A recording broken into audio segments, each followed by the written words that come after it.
we found out a few weeks ago, or we know October is Archives Month, but it's also Family History Month, it's also Archaeology Month, it's also Hispanic American History Month. I think it's a good month for history, and we worked some things out with the State Historic Preservation Office to bring some folks in on archaeology. We have our lecture tonight, but also next week, I know we're really having quite a few of these this month, we're having Kim and Stephen McBride. They're originally from Greenbrier County. They're going to be talking about frontier forts and their work here in West Virginia. I think they've done several forts that they've dug up now. Next month, on November 2nd, we're going to have Dr. Bailey back, and his talk is going to be Scratch 'em and Sue 'em. He's looking at Civil War legal cases after the Civil War. There was a lot of suing going on, and sometimes it wasn't very friendly.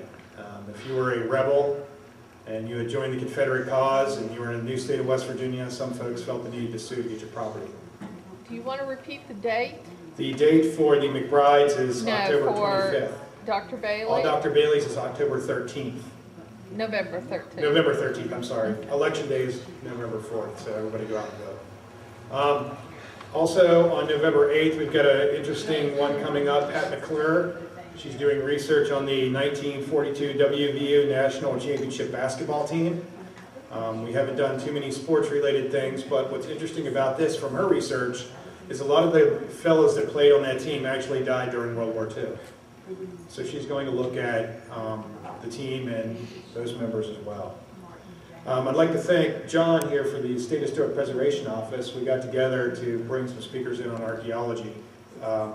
I don't know if I should congratulate him or feel sorry for him because he has my old job up at HP before I came there, but John Adamick.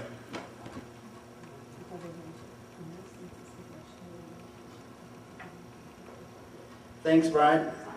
Good evening. I would like to welcome everybody to come out and hear tonight's speaker. Tonight we have Dr. Annette Erickson, who is the Archaeology Program Coordinator for Hocking College in Nelsonville, Ohio. She'll be talking about the work being done at the W.C. Stiles Jr. Thornhill Estate near the site of Volcano. The town and estate are part of Mountwood Park, which is a county park in Wood County.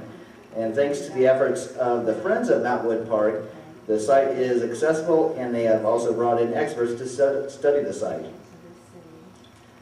Since October is Archaeology Month, we thought we were trying to figure out something to do with sites that are in state, and that's when I was introduced to Dr. Erickson and her work over at that site. Dr. Erickson received her bachelor's, master's, and doctoral degrees in anthropology from The Ohio State University, and she's been working in the field for 30 years and specializes in historic Appalachian archaeology with a focus on industrialization and ethnicity. Dr. Erickson teaches at Hocking College, as I said, and during the last 2 years she has led the team in excavating the Thornhill site. So without further ado, please help me welcome Dr. Annette Erickson.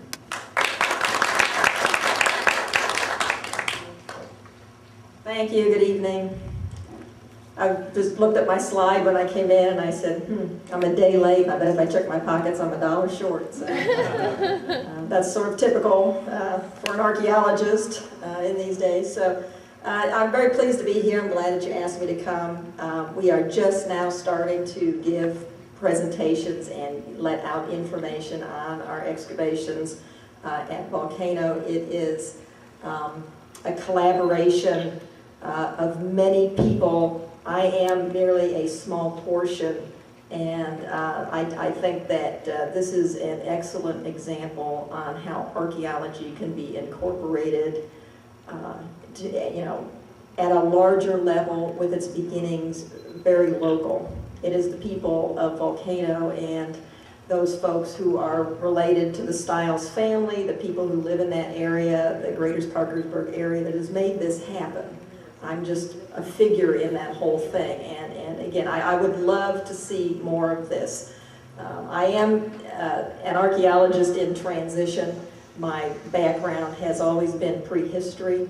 For the past 7 years, I've been thrown into historic and industrial archaeology, both out of necessity that it was something that was missing in the curriculum of the archaeology curriculum at Hocking College, and I saw an immediate need for that. Having spent most of my career in cultural resources management, I can't tell you how many historic sites I stumbled on that were greater in number than the prehistoric ones, and I knew that my students needed that experience. So when these opportunities would come up, and they frequently did in the Nelsonville area on historic sites, I've had to transition.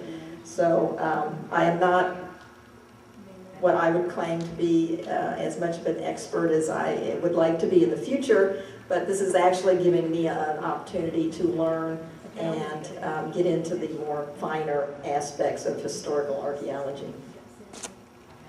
All right, so you know, when I was in college, computers were punch cards, so we'll see if I can make this work.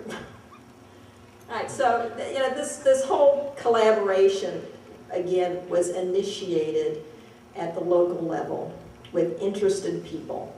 And so much of what archaeology is today, and particularly public archaeology, if you go way back, it was all initiated at the public, you know, at the local level by folks who saw a need for preservation. That's why we have the laws we have today. Congress didn't just make those because they wanted them. People lobbied that we needed our sites protected. Now, this particular site is not impacted by a federal undertaking by any means, but there was a vision at the local level, a need for this site to come forward to the community because it was not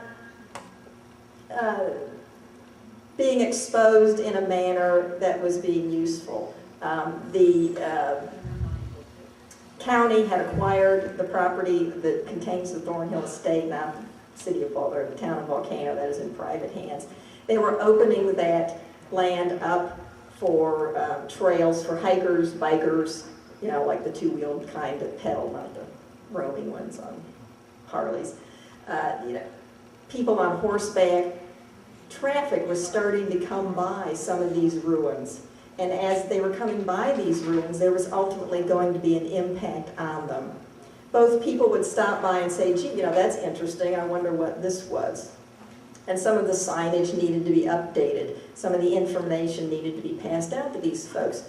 You know, one of the greatest accomplishments in the short 2 years that we've worked here is that we have educated a large portion of the public and the folks who were interested in preserving this, that there are laws that protect these properties, and we need this, you know, we need people to see them, we need people to come by and witness them and be a part of them, but we also need them to understand that you cannot take artifacts away.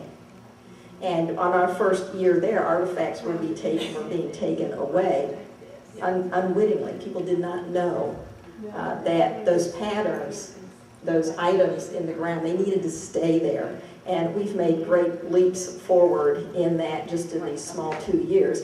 And I think a lot of archaeological sites could benefit from that kind of influence. But this project started with the Friends of Mountwood Park. They were seeking assistance to help them forward the story of Volcano, the story of W.C. Stiles. I heard about it through one of my graduate students, Chris Nelson, and he had since moved on, got his master's degree, was working with a private company that I actually worked with for a while, and so he knew how Hocking College operated. He had been through our system, and he knew that we are very proactive in terms of helping with community projects.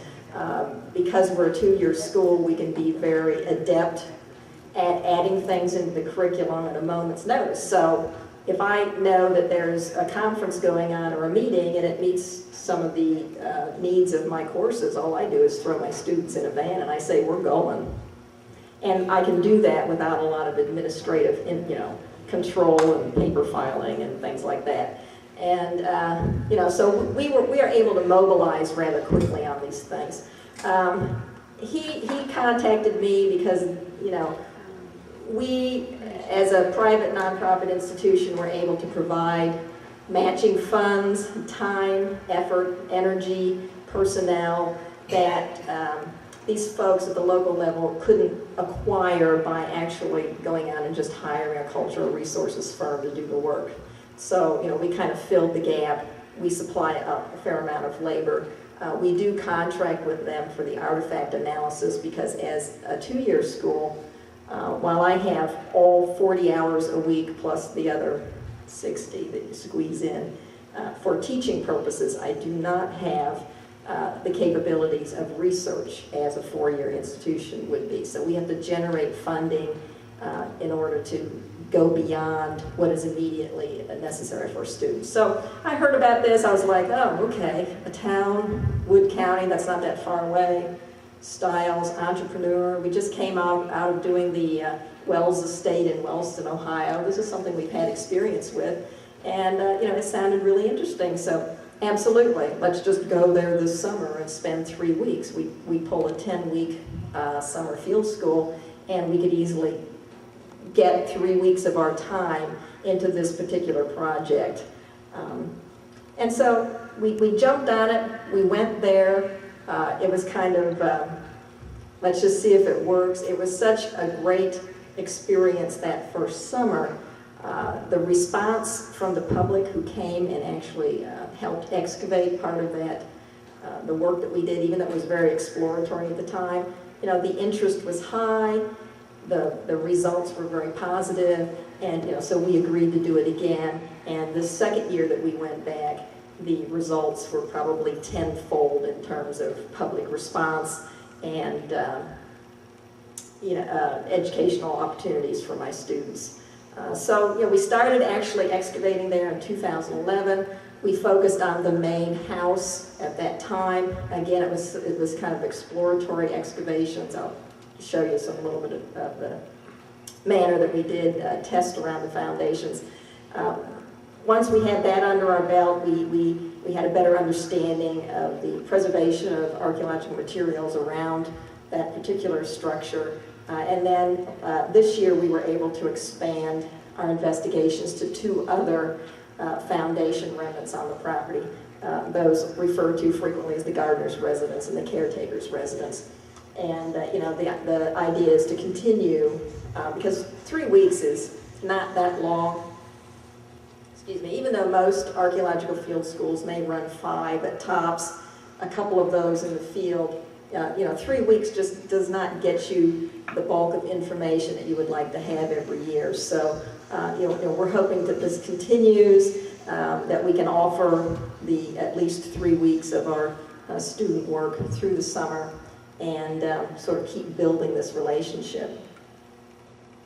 All right, so as most of you know, Volcano is here at the border of Wood and Ritchie County. And this has a pointer thing on it somewhere. Right there. And you can see the Volcano oil fields are fairly extensive.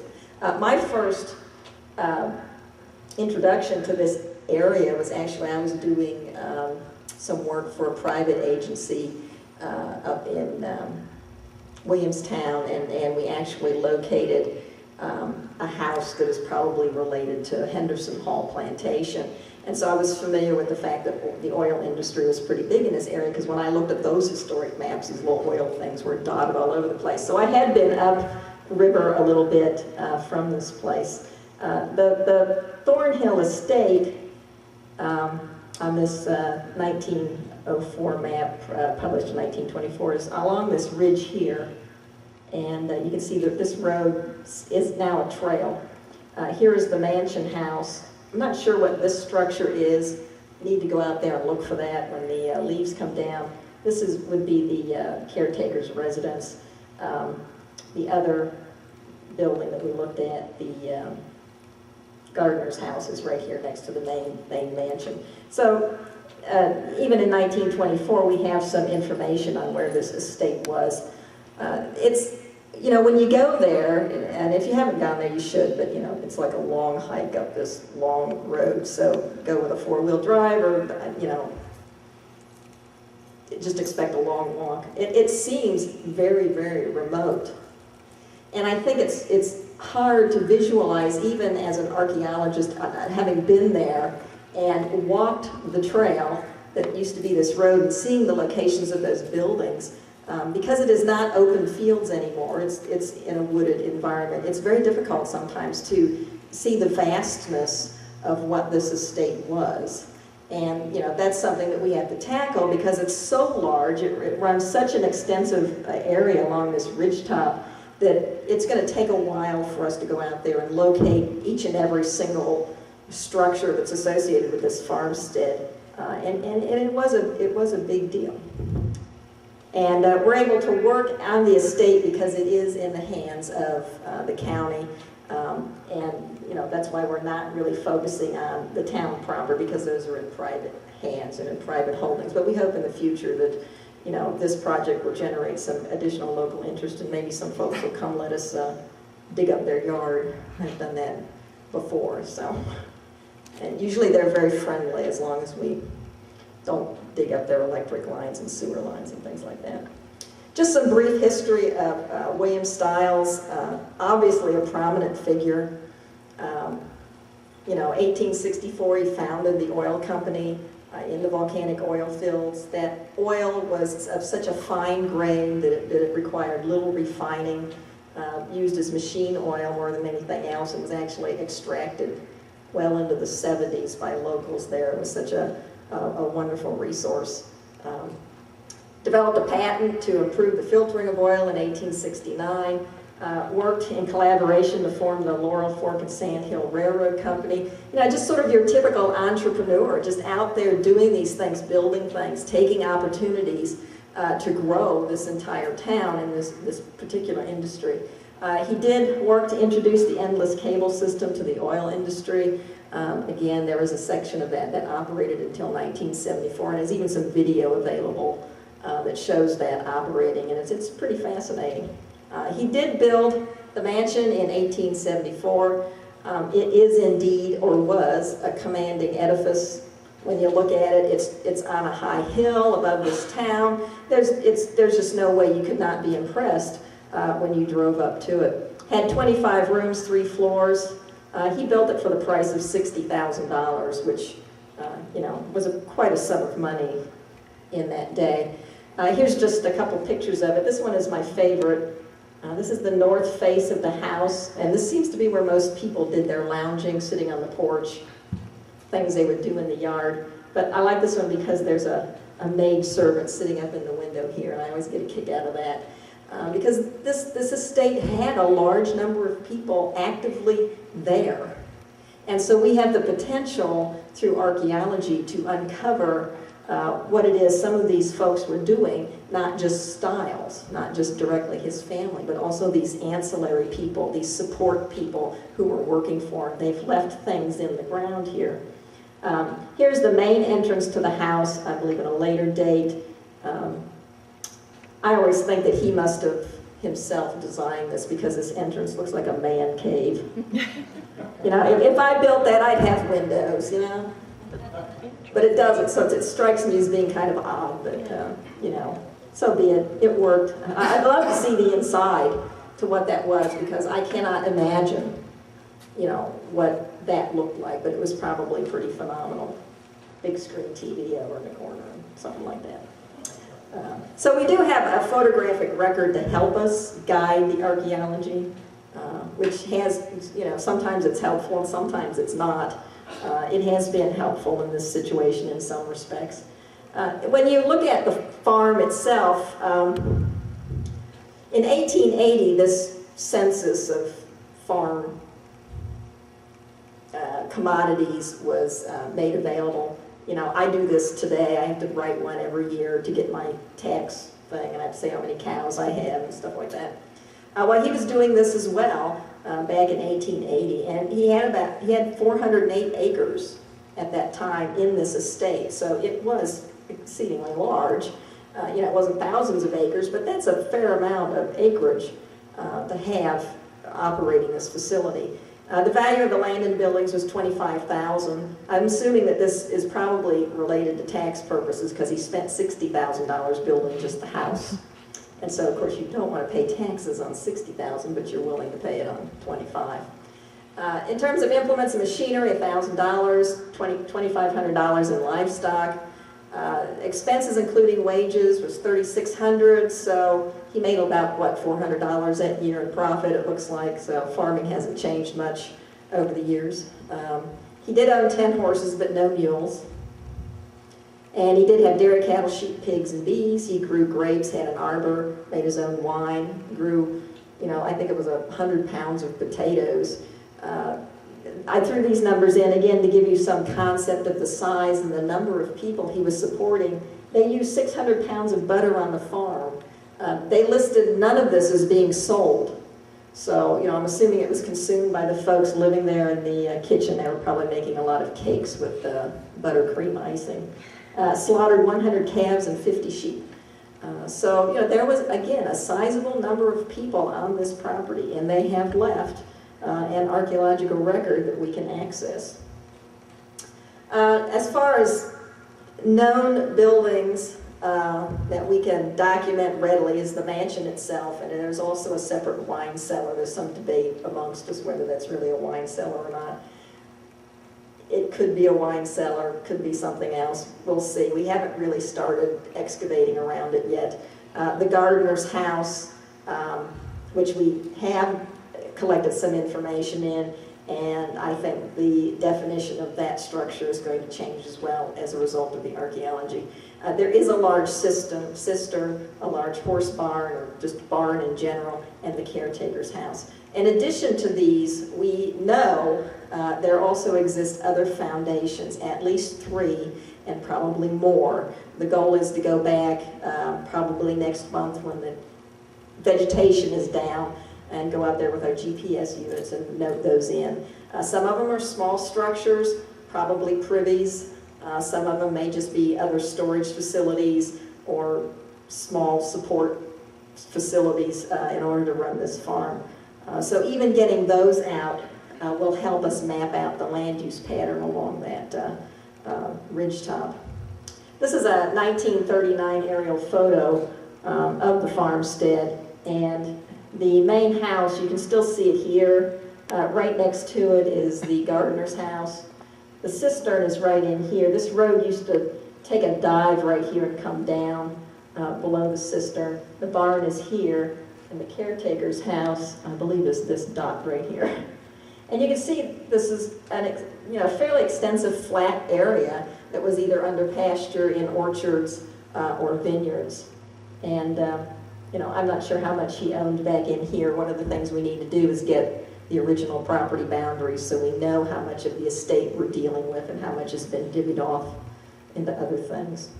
So again, we have these photograph records to help us understand the arrangement of this site. This is what the mansion looks like today. So, the man cave is completely gone, except for the foundation stones. So we can only imagine, without the pictures, what this was above it. And my students come up there and they almost have this sort of feeling like they're working in a Mayan temple, the way this thing is constructed. But this is what we have left to work with. Now, we have not done a lot of excavation on the interior. By the time summer comes around and we're in the hottest days of the month, that's usually filled up with snakes. And so we've avoided that for various reasons. We are going to have to do something timing-wise and get some folks in there when the snakes are hibernating so that we can deal with some of the interior information. Most of the work we've been doing has been around the perimeter of the house. We've placed test units around there. I think Chris came in earlier when he was doing some preliminary study on the site before he got me involved in this, and he did dig a small test unit in the middle. There are sediments in here that I think will contain artifactual material that we can get at. And part of the issue with this particular structure is that there has been some earth moving going on around the perimeter. And we actually did lay some test units in that area to test that. The soils are somewhat thin in those areas, but when we came back this year, they actually were more fruitful than we had expected them to be, and I'll show you that here a little bit later. Here's the remains of the gardener's house. It's been heavily pilfered for the foundation stones. It's more like an earthen depression than anything else. Most of the foundation remnants are still in place at this end here. This would be the entrance. It looks like there's room here to the right of this for an entrance to an upper floor. This goes down. This is a stairway down to the cellar area. It's much smaller than the original house, of course, and I've got some dimensions on a slide coming up where I have it mapped out. But it's very curious. It's on the same alignment as the house, so its function seems to be related to the main house, for sure. It's on the exact same alignment. It's on the exact same coordinates as that house. On the other hand, the caretaker's house on the other end of the landform is not on the same alignment. So, you know, its function seems to be a little bit more removed from the main house. This is the cistern that exists today. Again, you know, this is also the notorious place of the first bathtub in Wood County. And, you know, what other reason, you know, to put a focus on a structure that has the first bathtub? Because that's, you know, that's a big deal to have indoor water. And we think that it was operated through this large cistern system. And we have not worked on this yet. We've merely just documented and photographed it. You know, the thing to do in the future would be to see where the outlets are going, to see what this is actually feeding, what structures on this property were tied into it. There are other wells on the property. There's not a well at the main house, but there are two cisterns, you know, right next to the man cave part that goes somewhere. That's where all the snakes are hanging out, so we haven't really got into those. So this water system, you know, that worked this farm is sort of this complex, centralized redistribution network combined with these isolated wells across the property, and I think that'll tell us something about how the place was managed and operated. This is the barn. Again, this is a section that we have not done much work on yet. We haven't even mapped it yet. That will come later, but that gives you some idea of the size of it. This is the caretaker's house, which has a similar pattern to the main house. There's a sort of a cross organization. This front part extends out beyond this sort of narrow rear section. This is a chimney pedestal. The bricks are lying around it. There is its own well is up over here, so this would not have been tied into that same cistern system. All right, so this is the map of the main house and the gardener's residence. And these are all at the same scale, so you can see the differences in size. The white blocks are the excavation units that we conducted the first year that we were there. You can see that we're targeting the area around the house. This one out here is trying to hit a privy. There was some discussion on where that privy should actually be located. We have not found anything over here that remotely looks like a privy at this point. We threw another unit in this year. This area is pretty much devoid of artifacts, and I believe it's because this was operating as the front yard. Even though the entrance was here, the road came up this way and you would enter this building here. This is where the porch was that everybody was sitting on and you know, doing most of their leisure activities. So, you know, units 1, 2, 3, and 4, for the first year we were there, they gave us some indication of the kind of artifacts we were getting, but they just weren't yielding what we wanted to see in place. So they didn't have that additional information of not being disturbed.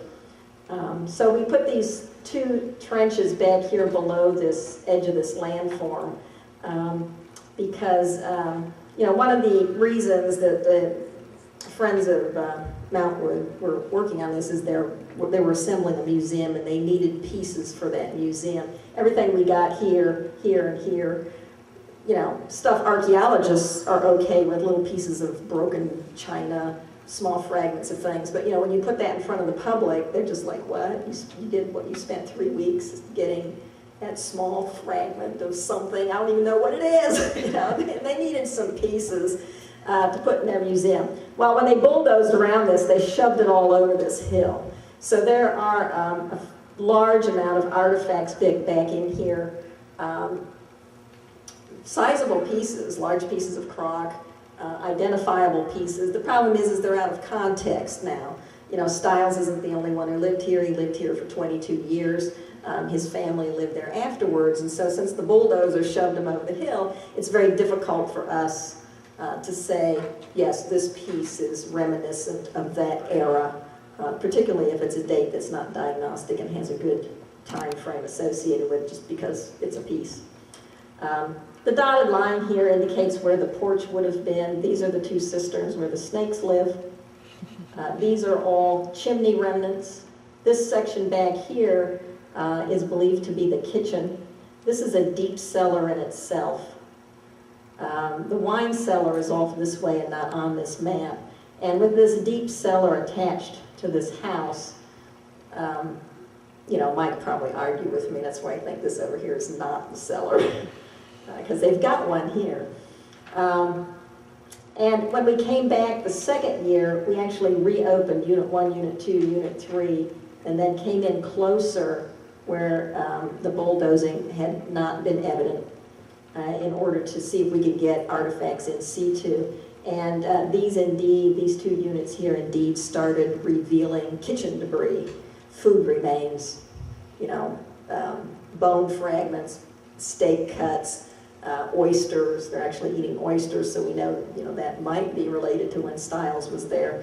And as we went deeper, we did indeed find some intact remains in these units. And in fact, this Unit 1, there is a foundation remnant here that I really didn't expect. But, you know, these two entrances into this lower kitchen, you know, this area would have been under the porch. And so there had to have been some traffic in and out here from the kitchen staff. So I'm not surprised that kitchen debris is showing up there. I'm just glad that it is and it has not been completely bulldozed over the hill. Up in these areas, we're starting to find entire bottles, things like that, buttons, personal items. That's one of the things we were missing heavily in that first year, is we just weren't getting any personal items or, you know, small clothing items other than like a shoe that came from over the hill here. And so now we can, you know, kind of explore these areas a little more and perhaps gain some additional knowledge in what's going on, at least in the area that has not been disturbed. There's been bulldozing all the way around here, comes around here, hits Unit 2, Unit 3, and actually has been on this side as well a little bit. We have some displaced foundation blocks that did appear in Unit 3 this year that's indicating the movement of some of those soils. But below them, again, there appears to be some intact materials that we're going to be able to access there. I'll come back to this one. I just put those together because they're on the same slide. So here's Unit 1, that one back by the kitchen. The first year, again, you know, we had just started exploring it.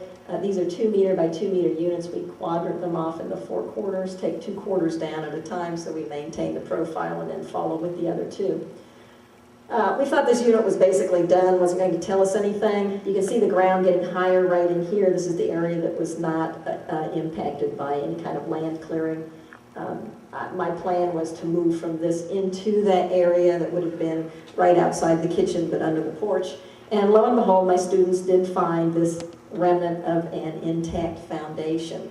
So we are going to have to expand on that and see if there was indeed a stone floor underneath there. That may have also been used to some degree for storage in order to operate the kitchen. So we were very glad to find that. It was kind of long and suffering and coming because we thought that unit wasn't going to reveal anything. This is the unit off to the left-hand side where we have the displaced block. There's a lot of cultural material above it. Again, this is fairly deep. Again, this was thought that maybe the privy would be here because when you sunk a core down in it, you get this really nice black dirt. Apparently, again, this is redeposited materials from when that bulldozer came through, but there are still things coming up below this level that we want to get into. This is one of the units that is right next to the, there's a cistern like right back over here. So he's up next to the entrance of the house. And we just, again, started exploring that, and we're finding things like these entire bottles in place. So the potential for good context remains at that main house. It's just that you can't expand out too far. You got to kind of keep it close, and so that's going to be the plan for that as we continue to look at that particular building. This is just a kind of a look at the yard area. Again, this is the side of the house where you saw the servant lady kind of hanging out the door in the upper floor. And so, again, I'm not surprised that this is rather empty. This would have all been cleared. And, none of the units we did over in this area were really coming up with anything. So that's basically where they were playing croquet or something. I had my students work on these artifacts throughout their career, and I had them just as an exercise do a really quick and dirty artifact pattern analysis so that we could just sort of get rough counts of what we had in major categories. And since we had worked at another entrepreneur's home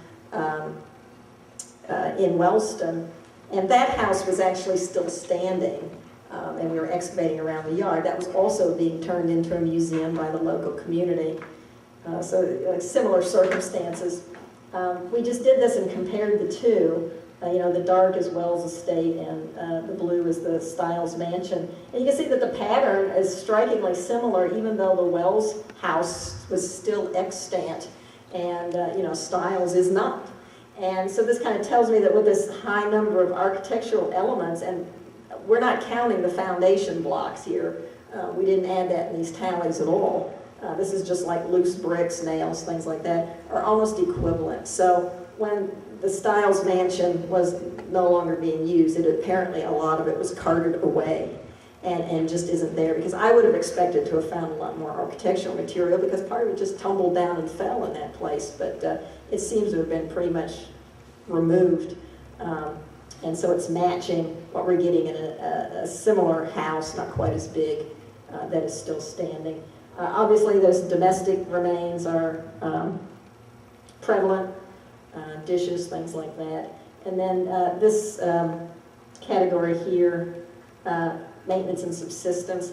This is kind of whitewashing the rest of it, because in this exercise they were counting pieces of coal and wood charcoal, and it just sort of ran the numbers up. And so the rest of this looks really small. The one thing that personally I noticed between these two assemblages, both these gentlemen had children, and we have a fair number of toys from the Wells Estate, and we have maybe like 2 marbles from, so either he didn't give us things kids to play with and they worked the farm, or we haven't hit them yet, or, they're just not, they weren't playing around the house. And, maybe as we move our excavation units into the center of that, we'll get those.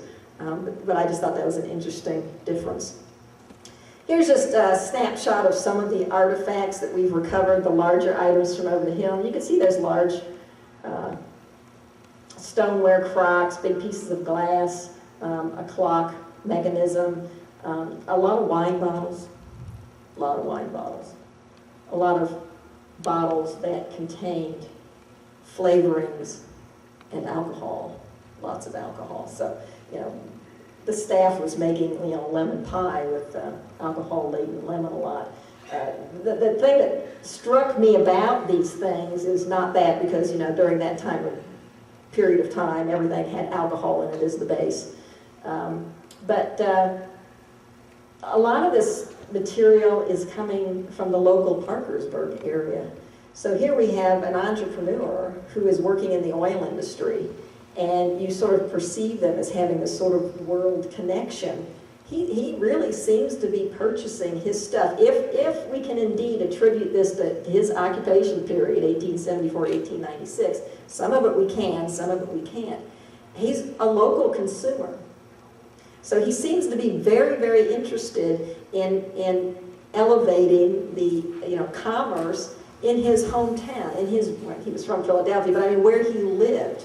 He wanted to promote local commerce, and this is something that we need to explore further. We're certainly not getting the good dishes, the imported things. A lot of those items we know have been passed on to other generations of the Stiles family, and they're just not existing in the archaeological record. So we really need to find a deep deposit, either a privy or another well that's been filled in, so that we can kind of get a better idea of the timing of this and whether we, because of the small sample size we're dealing with, it just appears local when it isn't. But if it is local, I find that very fascinating, that he's really keeping his money at home. All right, so we're going to look at this gardener's residence now. Again, 11 meters by 6 meters, multiply that by 3, and you can sort of get the English equivalent. Just a depression in the ground, stairways, some blocks, some foundation remnants. Here's the only remaining in-place foundation here. There's some little cubby hole right here along this wall that we have not figured out the function of yet. Placed a unit inside, a larger unit outside. There was really no room to do anything but a 1 meter by 1 meter unit on the inside because of all the rubble that had fallen in on this thing. We did find a prehistoric artifact on this outer level here. This is, on a high landform, so we weren't surprised. Whether it was in place is probably not. It was probably chucked out when they built this cellar and then, threw the dirt up in here.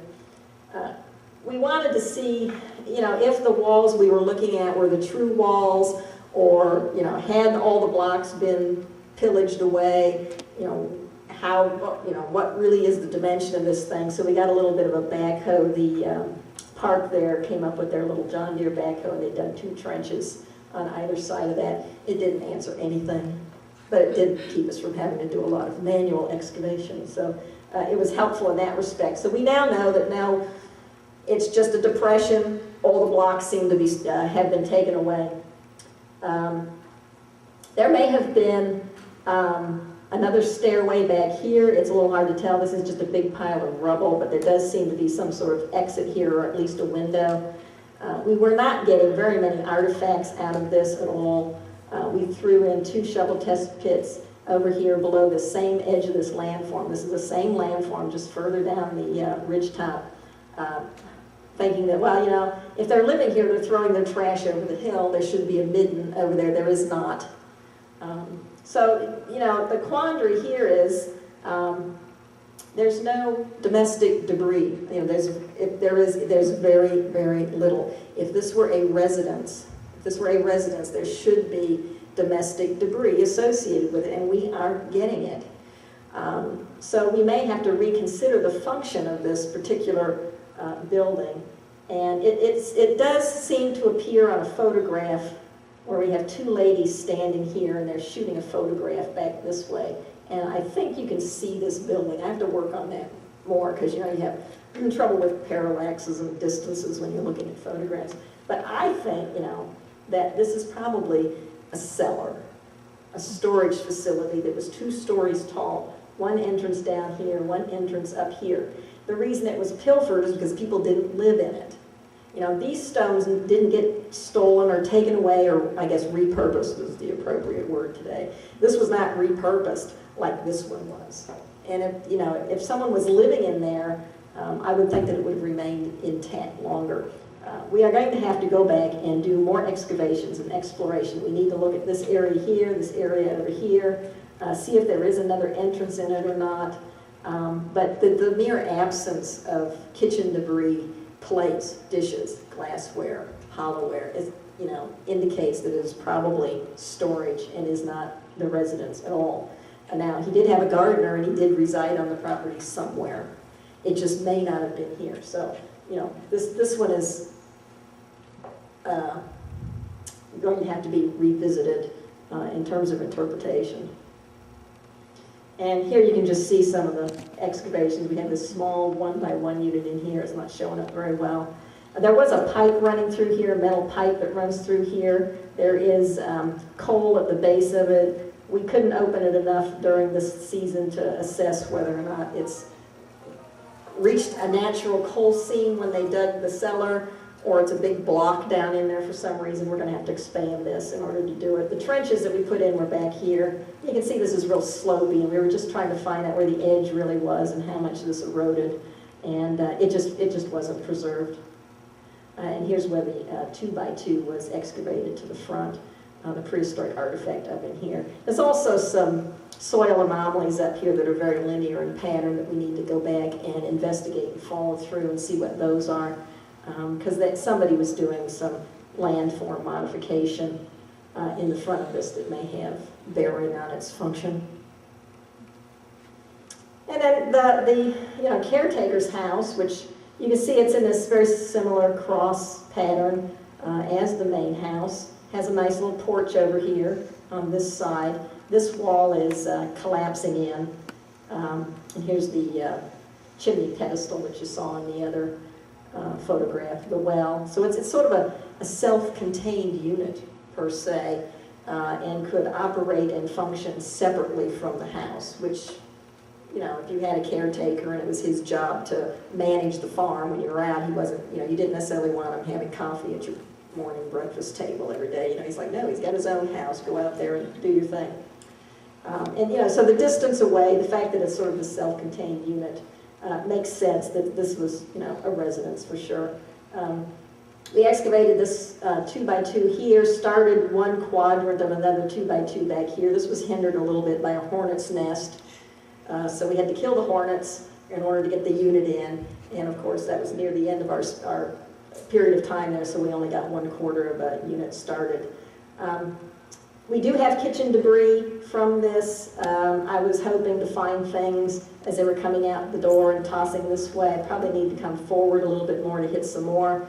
There are some construction debris in here, some large blocks that may be related to a builder's trench when they actually put this structure in.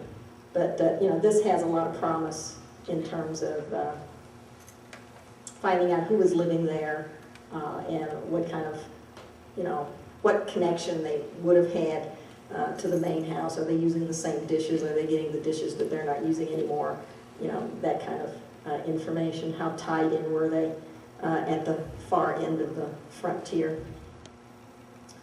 So, again, I mentioned at the start, I kind of ran through this slide early, but the Friends of Mountwood Park actually did get these ARPA signs up. I suggested that they do this. That first year we were out there, we did have some, for lack of a better term, collector guys show up with all manner of, I'll tell you how you could get on an archaeological site with a metal detector and nobody will ever see it. And I'm like, really? How do you do that? Had coins in their pockets that they had gotten from other sites and so on and so forth. And we were kind of keeping an eye on them. And I said, put an ARPA sign up.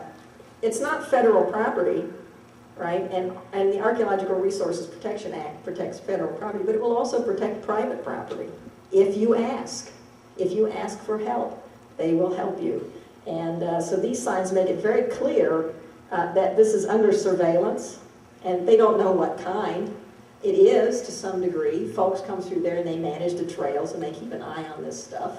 The Friends go up there frequently. We're up there rather frequently. And I think this has helped educate people to understand that you just shouldn't show up, at a foundation and start taking things home. I ran into a blog on the internet.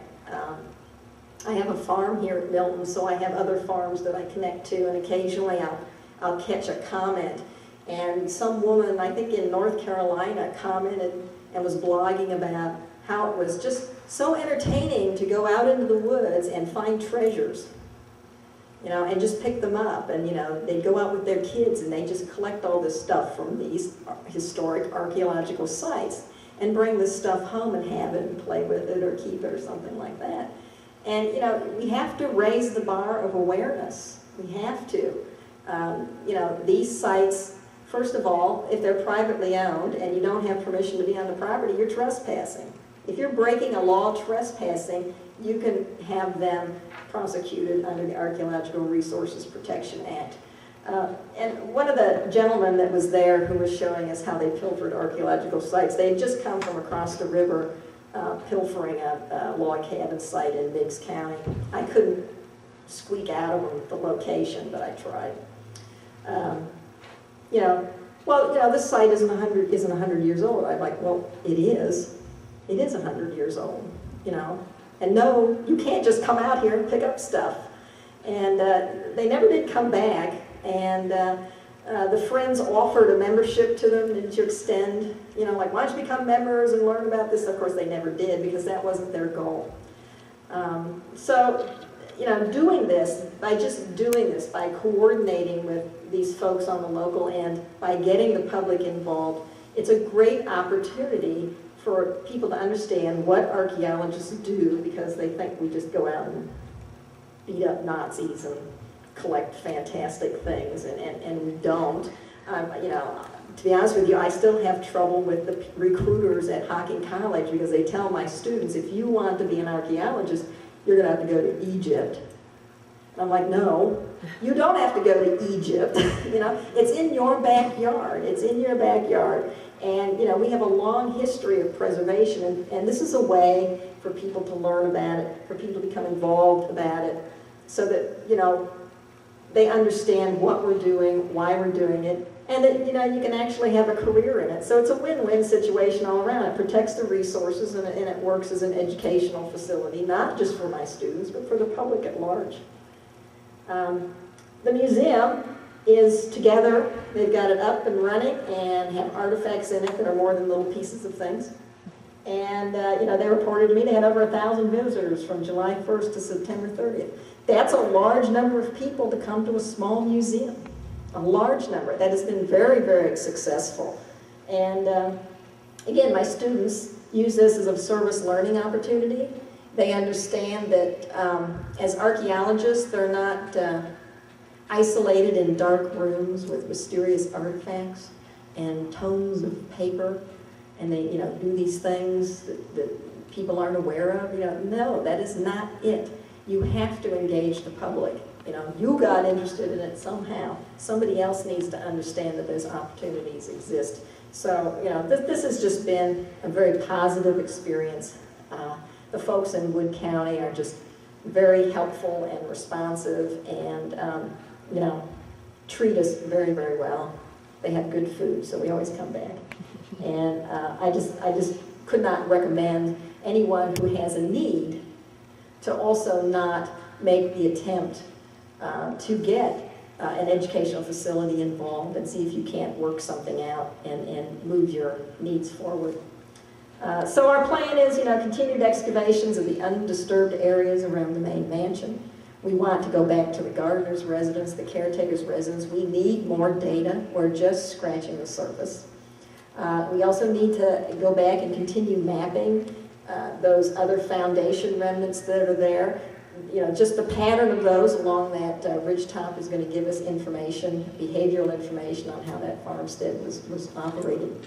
And, you know, these are some of the folks that we are indebted to.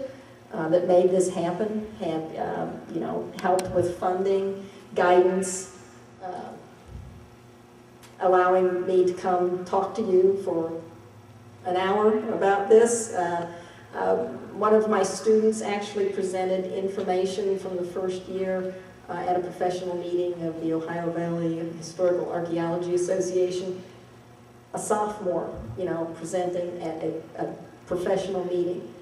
People just don't have those opportunities. This made that opportunity happen for her. And, you know, it forced her into that professional arena. And that's what we're trying to do. Get them in there early so that, you know, they're not like me. I never gave a paper till I had a master's degree, and then I did it on a dare. You know, my buddy said, I dared to send in an abstract, and I'm like, I'm not backing down for this. I'm sending in an abstract. Next thing I know, I was going to Toronto, you know, presenting a paper. And that's how I got involved in it. So it's just a win-win all around. You know, thank you to all of you. If any of you are involved in any of these people here that have donated funding, it's just been a wonderful experience, and we hope that it continues. So, thank you. I'll answer any questions if you have them. You know, no, and there probably should be an ice house somewhere. Good question. I'll have to think about that as I think about the gardener's residence. Yeah.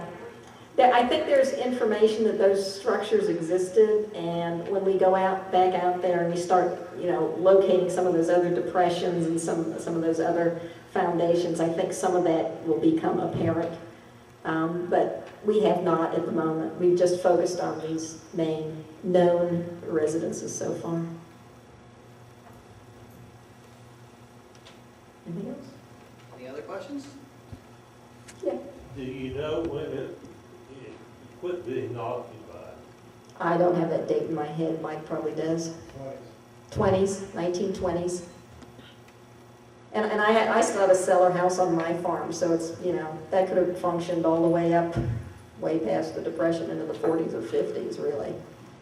But yeah. Because I know the Wade family that Yeah. actually lived there as tenants. Mm-hmm. Yeah, and we need information from everybody.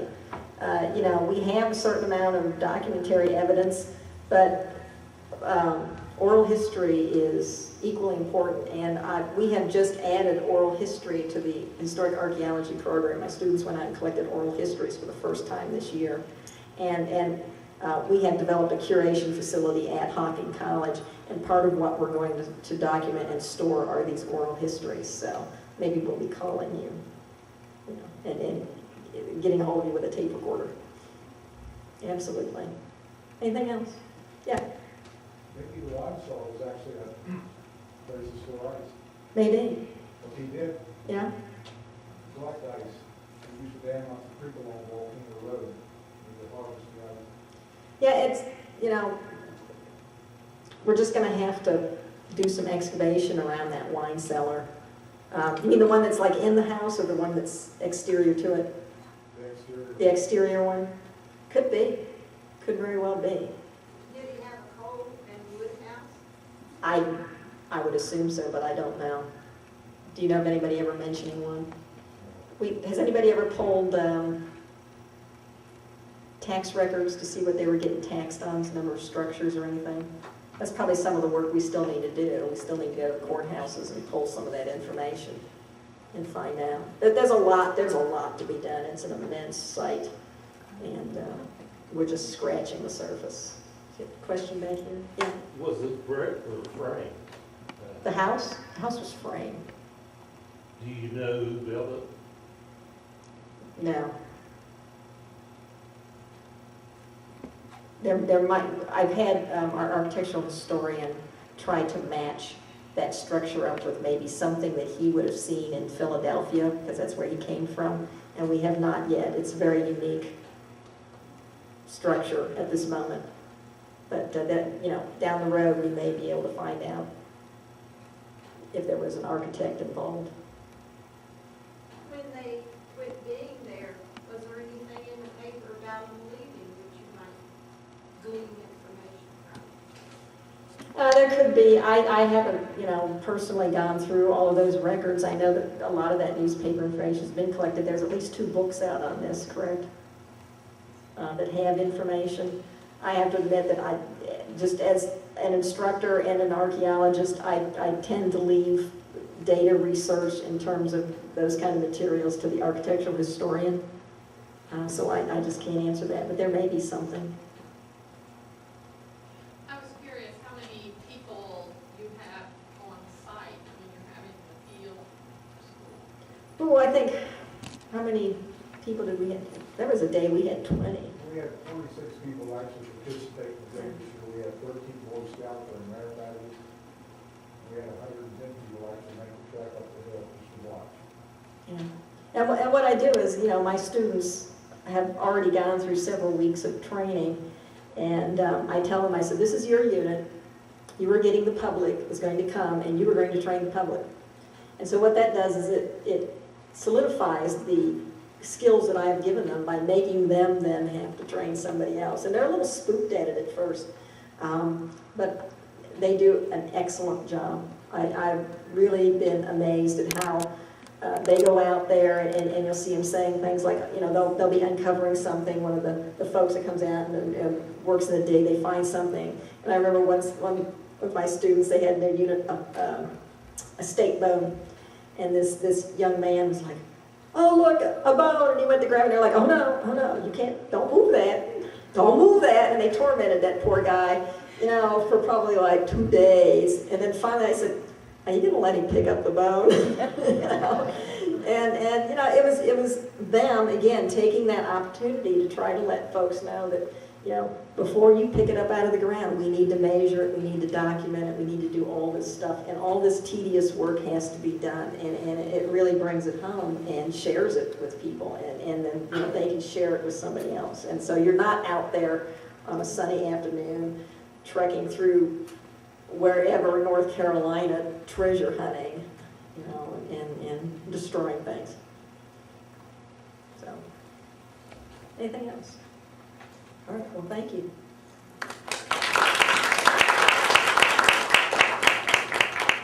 Thank you, Annette, for coming on and speaking to us tonight. If you have any other questions, I'm sure she'll be around and you can ask them later. We hope that you have a good evening, and thank you for coming up.